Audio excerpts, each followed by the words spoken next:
2025-yilning 1-oktyabr holatiga yurtimizning doimiy aholisi soni 38 milliondan ziyodni tashkil etmoqda. O'tgan yilga nisbatan qariyb 2% ga ko'paydik.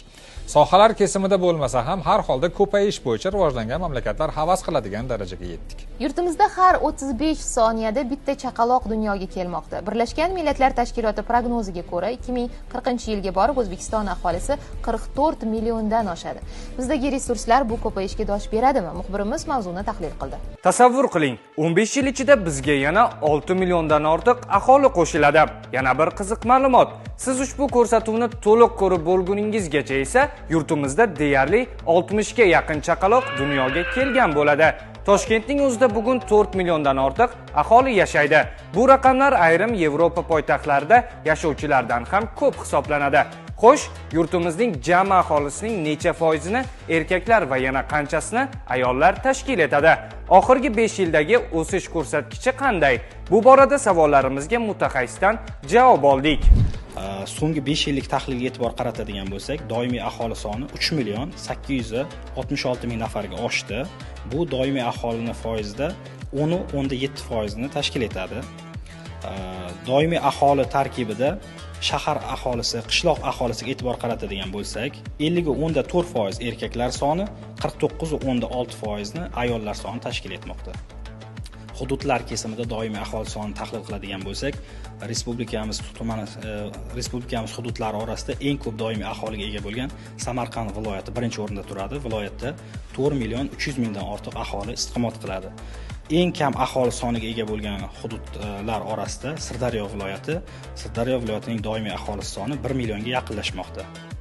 Qo'shni davlatlarda bu sonlar biroz boshqacha. Tojikistonda har 28 soniyada bitta bola dunyoga keladi. Qirg'izistonda 40 soniyada.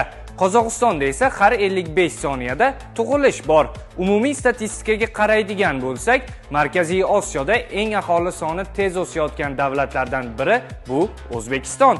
Yurtimizda demografik jarayonni hisobga olgan holda 2026-yil 15-yanvardan boshlab aholini ro'yxatga olish ishlari boshlanadi. Xo'sh, bu amaliyotning ahamiyati nimada? Umuman olganda aholi va qishloq xo'jaligini ro'yxatga olishning tadbirini o'tkazishda nima beradi degan savol tug'iladi. Mamlakatimizda doimiy aholi soni, uni tarkibida yoshlar soni, aholining yosh tarkibi, shu bilan oilalar soni, aholining turmush sharoiti, turmush tarzi, umuman qishloq xo'jaligidagi yer maydonlari, ekin turi, chorva turi bo'yicha barcha ma'lumotlar, batafsil ma'lumotlar yig'iladi va tahlil qilinadi. Bu mamlakatimizni yanada rivojlantirish, umuman keyingi istiqbolni belgilashda, har bir hududni rivojlantirishni rejalashtirishda muhim omil bo'lib xizmat qiladi.